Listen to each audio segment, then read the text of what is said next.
আসসালামু আলাইকুম। অন্তর্বর্তী সরকারের দায়িত্বশীল চেয়ারে বসে থাকা মানুষগুলোর মধ্যে যার সম্পর্কে এ যাবৎ আমি সবচেয়ে বেশি সমালোচনা করেছি তিনি হচ্ছেন বর্তমান তথ্য উপদেষ্টা মাহফুজ আলম। আজকে অন্তত তাকে খানিকটা ধন্যবাদ দিতে চাই আমি, কিন্তু তারপরেও কথা আছে। তিনি ধন্যবাদ পাওয়ার যোগ্য যে কথাগুলো বলেছেন তার মধ্য দিয়ে অস্বাভাবিক কিছু ইঙ্গিত করতে চেয়েছেন কিনা গণমাধ্যমের প্রতি সেটি নিয়ে আলোচনা রয়েছে, সেটি বলবো। তবে তার আগে নিউ এজ সম্পাদক সিনিয়র সাংবাদিক নুরুল কবির বিশ্ব মুক্ত গণমাধ্যম দিবস উপলক্ষে কিছু মন্তব্য করেছেন একটি অনুষ্ঠানে। তার মূল কথাটি হচ্ছে এই যে বাংলাদেশে বিগত সময়ের চেয়ে এখন গণমাধ্যমের স্বাধীনতার ক্ষেত্রে পার্থক্য সূচিত হওয়ার লক্ষণ দেখা যাচ্ছে, কিন্তু গণমাধ্যমের স্বাধীনতার যে সূচক, বাংলাদেশ এখনও সেই সূচকের অনেক নিচে অবস্থান করছে। এবং তারপরে তিনি সবচেয়ে নিরেট বাস্তবতাটি তুলে ধরলেন। তিনি বলছেন, ছাত্র জনতার অভ্যুত্থানে অন্তর্বর্তী সরকার গঠিত হলেও যারা আন্দোলন করেছে তারা 16 ডিসেম্বর মানে না, এর দায় কাদের? তারা নারী সংস্কার কমিশন মানে না, এর দায় কাদের? একদিকে আমরা যেমন আশাবাদী হয়ে উঠছি, অন্যদিকে আবার আশঙ্কাও দেখছি। ঠিক এই আশাবাদিতা এবং আশঙ্কার দোলাচলে মাহফুজ আলমের বক্তব্যটি একটু খণ্ডন করতে চায়। সাংবাদিকদের দায়িত্ব কী হওয়া উচিত, গণমাধ্যম কী রোল প্লে করবে, সরকার হয়তো উপলব্ধি করছে, কিন্তু মানতে পারছে কিনা, পরোক্ষভাবে কোনো ধরনের থ্রেট দিয়ে রাখা হচ্ছে কিনা। মাহফুজ আলম যেখানে ধন্যবাদ পাওয়ার যোগ্য, তিনি বলছেন বাংলাদেশের মানুষ সব কিছু লিখতে পারে, সংবাদ মাধ্যমকে অবশ্যই প্রশ্ন করতে হবে। সংবাদ মাধ্যম যত বেশি প্রশ্ন করবে, রাষ্ট্রের যারা দায়িত্বশীল আছেন তারা আরও বেশি দায়িত্বশীল হবেন। সুতরাং সংবাদ মাধ্যমকে প্রশ্ন করতেই হবে, প্রশ্ন তুলতেই হবে।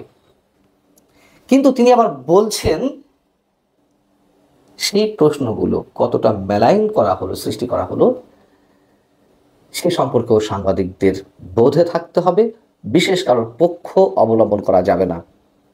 বিষয়টি হচ্ছে যে তিনি আবার যে 3 সাংবাদিককে চাকরি যাওয়া নিয়ে গত কয়েকদিন ধরে তুমুল আলোচনা সমালোচনা চারদিকে, সে প্রসঙ্গে বলছেন যে কোনো ধরনের নিয়ম নীতি ছাড়া টেলিভিশন স্টেশনগুলো এই 3 সাংবাদিককে অব্যাহতি দিল, সরকার কোনো হস্তক্ষেপ করেনি।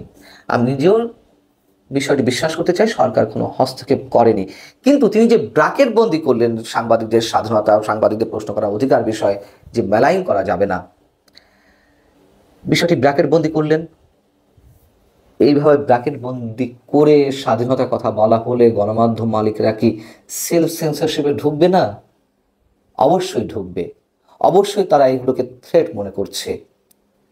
এবং যেই প্রশ্নগুলোকে কেন্দ্র করে এত কিছু ঘটে গেল, সংস্কৃতি বিষয়ক উপদেষ্টা মোস্তফা সরোয়ার ফারুকীকে 1400 মানুষ নিহত হওয়ার বিষয়ে জাতিসংঘের রিপোর্ট প্রসঙ্গে, সেখানে সাংবাদিকদের প্রশ্ন কী ছিল যে প্রমাণ তো হয়নি এখনো, প্রমাণ হওয়ার আগে আমরা খুনি বলছি কিভাবে? আমরা বলতে পারি হত্যার অভিযুক্ত। সেখানে মোস্তফা সরোয়ার ফারুকী কি বলেছিলেন? তিনি আবার ধরা খেয়েছেন ডয়েচে ভেলের কাছে, আন্তর্জাতিক সংবাদ মাধ্যম। তিনি সাংবাদিকদের বলছিলেন যে I am talking about United Nations report, ভাই please do some research, I am talking about UN report.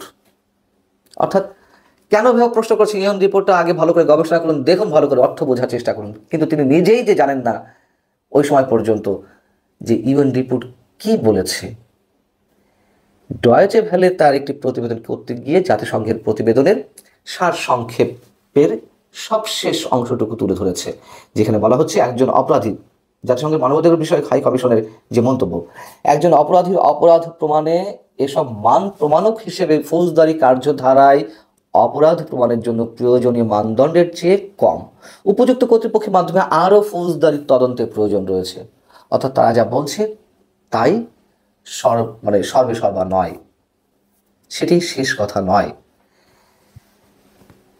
তো মোস্তফা সরোয়ার ফারুকী সাংবাদিক উদ্দেশ্যে যে কথাটি বললেন যে ভাই প্লিজ ডু সাম রিসার্চ, এই বিষয়ে সংস্কৃতি বিষয়ক উপদেষ্টা আসলে কি বলতে চেয়েছেন সেই প্রসঙ্গে প্রশ্ন করা হলো। তিনি আবার ডয়েচে ভেলেকে বলছেন অনুগ্রহ করে সংশ্লিষ্ট মন্ত্রণালয়ের সঙ্গে কথা বলুন, ধন্যবাদ, এটুকু বলে শেষ করে দিয়েছেন।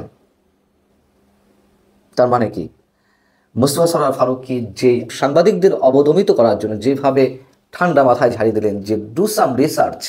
তিনি নিজেই উত্তর দিতে পারলেন না। সোমবার মাহফুজ আলম আরো যে কথাগুলো বলেছেন তা হচ্ছে, কয়েকটি পত্রিকা জুলাই অভ্যুত্থান লেখে না, তারা লেখে জুলাই আন্দোলন। তারা বলেন ক্ষমতার পট পরিবর্তনের পরবর্তী সরকার, এর মানে দাঁড়ায় এখানে 2000 মানুষ শহীদ হয়নি, একটা চক্রান্ত হয়েছিল, সেখানে হাসিনাকে উৎখাত করা হয়েছে, সংবাদ মাধ্যম এটা করতে পারে না। কি লিখতে হবে কি লিখতে হবে না, সংবাদ মাধ্যমের নীতিমালা কি, বিশেষ বিশেষ শব্দ চয়নও যদি ঠিক করে দেওয়া হয় সরকারের পক্ষ থেকে, তাহলে সেই সংবাদ মাধ্যম স্বাধীনভাবে কাজ করবে কিভাবে? মাহফুজ আলম বলছেন এসব সংবাদ মাধ্যম বন্ধ করা হয়নি, হুমকি সুরে বলছেন আপনারা লেখেন, জনগণ আপনাদের দেখে নেবে, শহীদ ফ্যামিলিও আপনাদের দেখে নেবে, আপনাদের সাহস হয় কিভাবে এভাবে লেখা হচ্ছে। ধন্যবাদ দিতে গিয়ে আটকে গেলাম খানিকটা। জনগণ দেখে নেবে, শহীদ ফ্যামিলির সদস্যরা দেখে নেবে, তার মানে কি বিভিন্ন পর্যায় থেকে যে মব ক্রিয়েট করা হচ্ছে সেই মবের শিকার হতে পারে গণমাধ্যমগুলো, তাই তো তিনি বলতে চাচ্ছেন। এবং তিনি বলছেন যে আপনারা ফ্যাসিবাদের পক্ষে সম্মতি উৎপাদন করেন না, পরোক্ষ কিংবা প্রত্যক্ষ হুমকি।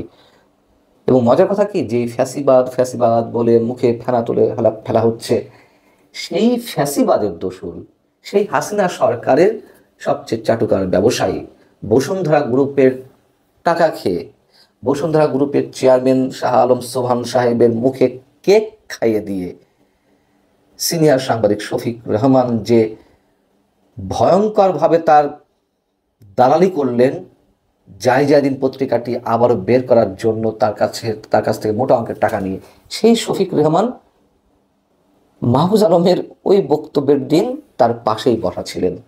কি অদ্ভুত চরিত্র আমাদের, কি অদ্ভুত ইতিহাসের পুনরাবৃত্তি। ফ্যাসিবাদের দোসরদের টাকা খেয়ে পত্রিকা আবার চালু করবেন, সেই মানুষদেরকে আবার পাশে নিয়ে তিনি ফ্যাসিবাদের বিরুদ্ধে কথা বলছেন। সত্যিই সেলুকাস বিচিত্রই দেশ।